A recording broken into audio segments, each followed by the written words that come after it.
Well, what happened to Joe Biden in Geneva? Let's talk about that with Hogan Gidley, former White House Deputy Press Secretary and former Campaign Press Secretary for Trump. Katie Miller, former Communications Director for Vice President Mike Pence. Katie, you know, Putin, who's a great propagandist, I guess, so he's using all the U.S. left-wing talking points against Biden, and Biden doesn't hardly respond. In fact, he wasn't there to respond, and when he was there, he didn't respond. What's up with that, Katie? That's very disappointing. Not even politically, just as an American, I just found that so disappointing. He let Putin get away with murder. You know, Larry, thanks for having me on, but the U.S. is one of the great democracies of the world, and frequently, you know, the U.S. is the one pressuring Russia and China on their human rights violations and how they need to step up and do more. But the divisiveness that the left is creating is pushing our country further apart and is creating a vacuum for Russia and China to step in and for us to lose that moral high ground. It's really disappointing to see that, and to see that when President Biden is on foreign soil, you have PBS reporters asking President Biden about January 6th, clear domestic issues that only serve to, you know, to give Russia and to our foreign detractors that energy to go in and exploit that. Yeah, I mean, Hoagie, I mean, Katie's point, I just made a simple list. I mean, here's Putin talking about Black Lives Matter, January 6th, Capitol stuff, with great inaccuracies. You know, the Capitol, unfortunately, the Capitol police cop did die, but he didn't die from January 6th. He died of a stroke. Meanwhile, you've got the Navalny issue, the Ukraine, Crimea. Biden didn't really punch back on that. I don't get it. Regardless of political party, we all desire our presidents overseas to exhibit a level of competence, of toughness, of a desire to defend the American people. We got none of those with Joe Biden. We saw him wandering through a cafeteria where a staffer literally had to grab him by the hand and get him back to reality, which seemed to have happened many times in the past. He couldn't answer simple questions where he would stare off into the distance for an uncomfortable amount of time.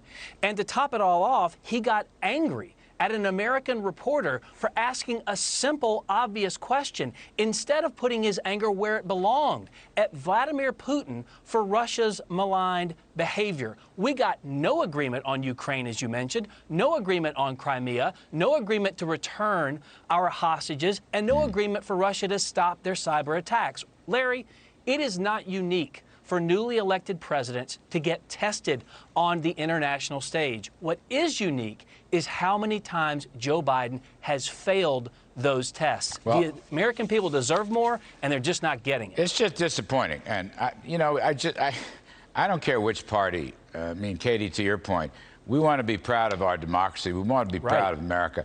Katie, I don't think Biden was anti-America the way some people in his party are. But I don't think he put his or our best foot forward. That's what hurt. And he let Putin get away with all these assertions, Katie. You know, I mean, Putin should talk about human rights. Putin should talk about, you know, treating minority groups. Putin should talk about democracy. He's dictator for life, Katie. You're right, Larry. And I think it's a real shame that we didn't see more of America first. I mean, we saw on President Biden's first foreign trip him just get the wool pulled over his eyes on that G7 communique. I mean, what we really need to see is a president who puts our country first. And unfortunately, on this trip, we just saw, you know, the same old tired foreign policy that was the hallmark of the Obama administration. Now, I got to do this. Producers are yelling at me, but I don't care. Hoagie, I want you to be a sartorial commentator here. And I want our viewers to see this. President Biden, he was warm in the press conference outdoors, and he took off his jacket, and he kind of, I don't know whether he threw it on the ground or folded it. Now, Hoagie, you know, you and I like to look right. Steve Miller, Katie's husband, likes to look right. Let's run this, folks. I want people to see. And while we're looking at it, Hogan, I want you to give us a play-by-play. Look, we have American clothing manufacturers. Here it is, coming off. Hoagie, what do you think?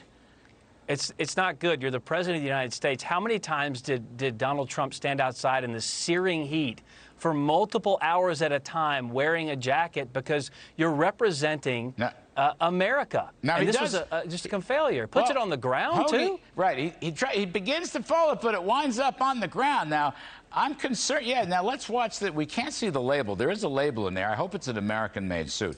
But, you know, the honor of American clothing manufacturers and suit makers is at stake here, Hogan Gidley. Just look carefully. Let's see. Here it is.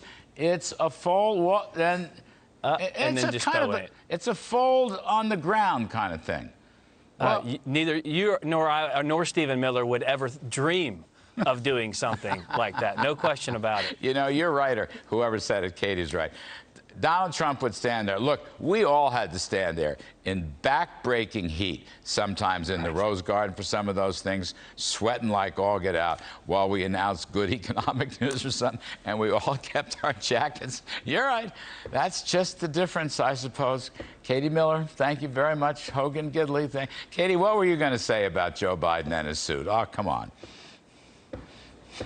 I mean, this whole conversation is just a metaphor for what Joe Biden is. He's just an empty suit, Larry. That's good. I'm sorry. I had to get it in. Hogan, thank you. Katie, thank you. Absolutely terrific.